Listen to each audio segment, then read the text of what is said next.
Hi all CDCS aspirants as well as trade finance. See, it's not only for CDCS.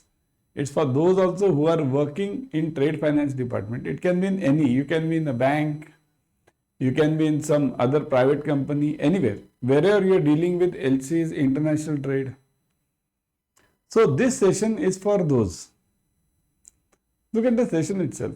Common discrepancies due to which issuing bank blocks the payment. Blocks means what? Doesn't give the payment. Now what we'll do is, we'll divide this session into 2-3 parts. Means as I go on more and more in details, we will continue with the series. First, second, third, fourth. Okay. Today I'll be covering around 8 to 9 discrepancies. 8 to 9 today. Because otherwise this session becomes too big and people lose the interest, isn't it? We'll divide it into 2 parts. 2, 3, 4 parts, isn't it? So watch the session completely, share it with your friends, like the video, subscribe to the channel at the rate CDCS Adda247. See, this new channel, we have just now launched the channel, and it is very useful for all the trade finance professionals, all of them. So share it with your friends also. So let's discuss this. See, I'll be discussing today these discrepancies, 8. Remaining ones in the next session. Now, let's start one by one. Discrepancies which are generally faced in the documentation. First one, late shipment. Now, late shipment means what? See, first let's see the LC format. See, a separate session on LC format I'll take separately, Swift LC format. Okay, what all are the details of this? What all are to be checked, what is to be checked, whether the LC is complete or not. That's a separate session. But here we are talking of late shipment, right? Where is the late shipment given? Means how will you understand whether it's late shipment or not? Here it is given. Expiry date, this, applicant, this, currency amount, draft, dry, partial shipment, on board, this, latest date of shipment, 44C. Look at this, 44C, latest date of shipment. This is given in the credit. So you have to check whether the date matches or is it before the date of shipment which is mentioned in the credit. If it is after, then definitely you are in the late shipment bracket. And definitely, see, even if you have a single discrepancy, kindly note one important point about issuing bank payment. Even if you have a single discrepancy, you might be saying minor discrepancy, nothing doing. Discrepancy is discrepancy. Even with a single discrepancy, issuing bank has a right to stop the payment. Even the applicant cannot say anything in this case. Even the applicant cannot say. If issuing bank says, I won't give the payment, so I won't give the payment. Even if the applicant agrees, then also issuing bank can block the payment. Okay. So, late shipment, this is one of the important points. Second is late presentation. Late presentation means what? See, now these two means you will discuss one by one immediately. Late presentation means what? Presentation has been done late. Why late? Why late? See, if there is a date given, means presentation to be done by something like this, then in that case, you will have a late presentation. Okay? Here, generally, presentation, this is generally 21 days. Okay? If you present the documents after 21 calendar days, then it becomes a late presentation. That's called as stale documents. Okay? So, this is one criteria, but there is also one more criteria. If in credit, it states that documents to be presented within, now 21 days is a general rule. But if credit says you have to present the documents within 5 days, 10 days, whatever it is, and you accept that credit, okay, in that case you will have to present within those 5-10 days, whatever is mentioned. Then the 21 days rule will not apply. Okay, because you have accepted it. Okay, now in credit they will mention presentation date. Okay, so it's not mentioned over here, it's mentioned over here, presentation date. So presentation date within or in additional conditions they mention, additional conditions. The documents to be presented within 10 days of the shipment or 15 days of the shipment, like this they mention it. Whatever is mentioned and you accept it, you have to follow. Next, LC expired. Now, actually speaking, LC expired is not a discrepancy. Frankly, LC expired is not a discrepancy. Why? What do you mean by this? See, many times we get that you send the presenter documents to the issuing bank or the negotiating bank, confirming bank, anyone, mainly issuing bank. We'll consider only one bank, issuing bank. You present the documents to the issuing bank and what happens? Issuing bank says LC expired. Means the last date of expiry of LC is gone. Now the point over here is, why did I say LC expired is not a discrepancy? Because actually LC doesn't exist at that time. Credit doesn't exist. So its issuing bank may not even send the discrepancy that LC has expired.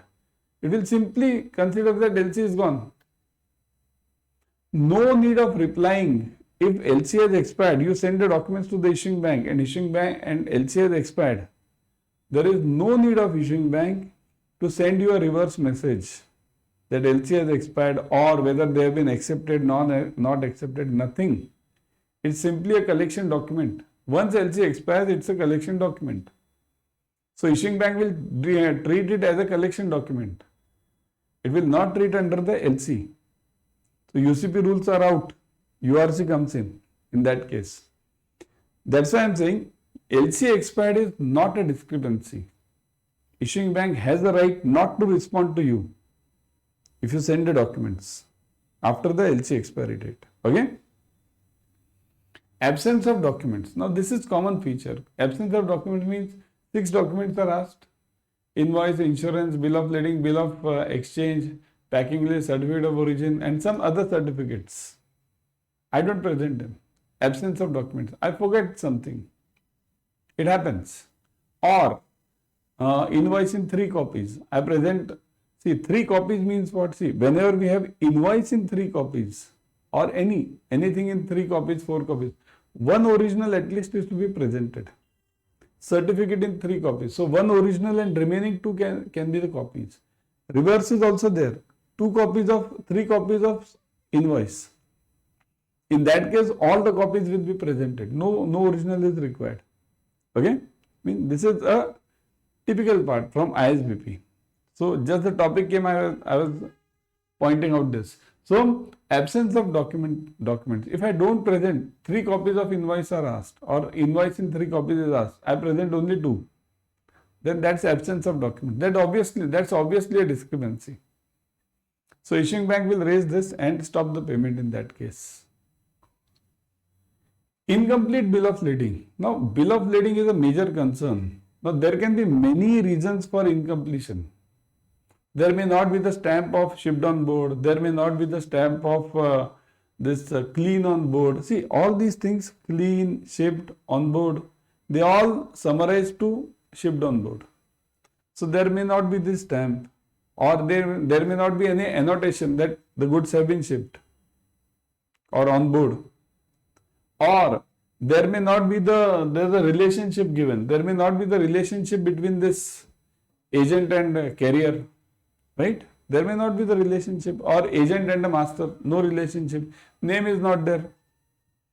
Incomplete BL means it can be many. I'll take a separate session on BL only because BL itself is a almost 20-25 minutes topic. What are the common discrepancies in BL? We'll discuss that later, not today. Okay? I'll take a separate session on BL's discrepancies, typical BL discrepancies. Now that BL will include MTD also. BL, MTD, both of them will be, and NNSB, non-negotiable CV bill, both of them. Charter party, I'll take it separately because that's altogether different ball game. Airway bill different because that's again altogether different ball game. Okay? So, incomplete BL, this can be one reason. Now, next one, incorrect details about goods and services. Now, this is a major problem in invoice. In invoice, this problem arises. See, invoice, what does UCP say? UCP says in all other documents other than invoice, the goods description can be in general terms. But in invoice, it should be completely whatever is mentioned in the goods description. Not exactly, here or there it's allowed, but all the terms should be there. Here or there is allowed. It's not that given exactly in the same sequence it's required, nothing. Something can be above, something can be below, something can be here, there, but on the same page, same document, it should be there. So this problem generally arises in invoice. In other documents, it can be in general terms. But there also the problem may arise. There also we'll be having more discussions on this now. Not now, later. See, in general terms also, if you change the meaning of this, means for example, goods description says mobile phones. Okay? Mobile phones only it says, mobile phones and the company name. And my BL says second hand mobile phones. Now totally different meaning. Mobile phone, when the LC is saying, it means it's asking for new mobile phones. Here I am saying second hand mobile phone. So it's changing the meaning. So general terms also, when you are stating in general terms, that also should not change the meaning. Typo error in everything is okay. Mobile, I write MOBALE instead of MOBILE or MOBIL only. Mobile, I write that much. That is accepted as far as it doesn't change the meaning. If it changes the meaning, out. Endorsement. Endorsement is one of the major issues. Means it happens. Blank endorse, not endorse. Means here, whenever you are giving any of these three main documents, which are the three main documents which are to be endorsed? Mainly bill of lading, bill of exchange and insurance. Because these are the three negotiable docs. Right? So in that case, suppose if you have this documentation, any of these three. So if you have any of these three documentations, then the discrepancies might arise, isn't it? Endorsement. Not endorsed to the order of issuing. Means see, after all, it will be mentioned over here. Again, in documents required field, it will be clearly mentioned that bill of lading endorsed to the order of issuing bank. It will be clearly mentioned. So then you will have to endorse it in the order of issuing bank clearly in this case. Even blank endorsement, there are certain rules and regulations for this. Means if I say the endorsement is to be to the order of issuing bank, and if the customer or the Benny blank endorses it, then what to do? It can happen, because after all, see, blank endorsement is also endorsement to the order of this anyone, isn't it? Anyone who is having it. So these rules and regulations, these will be settled. We can have separate discussion on this. There can be many things. See, only thing is, it should not be written in the LC that it is to be endorsed to the order of applicant. Now, then that becomes a conditional LC, and that's a basic problem. Okay? Because there the rights go in the hands of this applicant. So these things are not allowed. But remaining, you can ask anything to the order of issuing bank or blank endorsed or anything. Same thing about this insurance also. Okay? Same thing. So we'll have again separate session on specifically endorsements, because endorsements are separate. Means it's a big story altogether. Last one to discuss today is this dates in the documents. Dates are very important. See, many a times what happens, issuing bank or the negotiating bank, nominate or any nominated bank, basically checking bank, the one who is checking it. Sometimes the banker or the checker over there, if he or she is not conversant with the UCP ISBP rules, then what happens? Even if the document is issued before the document of date of LC, then also they point it out as a discrepancy. So, which is not a fair, not a correct thing actually, because a document can be before the date of the issuance of this LC. Only it can't be after the presentation date. Simple rule, isn't it? But if LC states in additional conditions somewhere that the documents before the date of LC are not acceptable, then it's okay. See, if something LC mentions, then you can do anything. You have to accept it. And point is, see, important point over here is, if you want to avoid such things, so initially the draft LC, when the applicant has prepared, means this issuing bank has prepared, get the draft LC first. How the LC will be, what will be the important terms and conditions, okay? First get it, check it as a beneficiary, then allow the final LC. Otherwise what happens, once you agree to some LC, and then you'll have to follow it at any case. Okay. So we'll have more discussions on this. Okay. It will go on and on and on. Right now we have discussed 8. Then we'll come next 7, 8. Then next 7, 8. Next 7, 8. It will go on and on and on. Because see here, discrepancies can be anything. It can be infinite. As we go on, as we understand this, as we get more time, more discussion time from your queries also. Now you type in the comment section, which are the discrepancies which you generally face in banking or in trade finance. You type it in the comment section. What I'll do is I'll respond to those. And through to those means not directly answers over there. We can answer over there also, but we can have separate sessions on this. More discussion, elaborate discussions we can have. See, this community is for what? CDCS Adda247, this community, it is just for the, means all the trade finance category, we can grow as such by sharing the knowledge. That's what the category, that's what the overall theme is, isn't it? And if you want to join the paid classes, we have paid classes also. They are available. Just download Adda247 app from Play Store and as well as iPhone, any. You just download it and you can directly get it in the exam sections. You'll get CDCS. All the UCP, ISBP, URR, EUCP and ISP 98, all the lectures are taken. All articles fully explained. We also provide question bank. We also provide these case studies. MGDC, we have 3 case studies. So that those are also provided. So everything is there.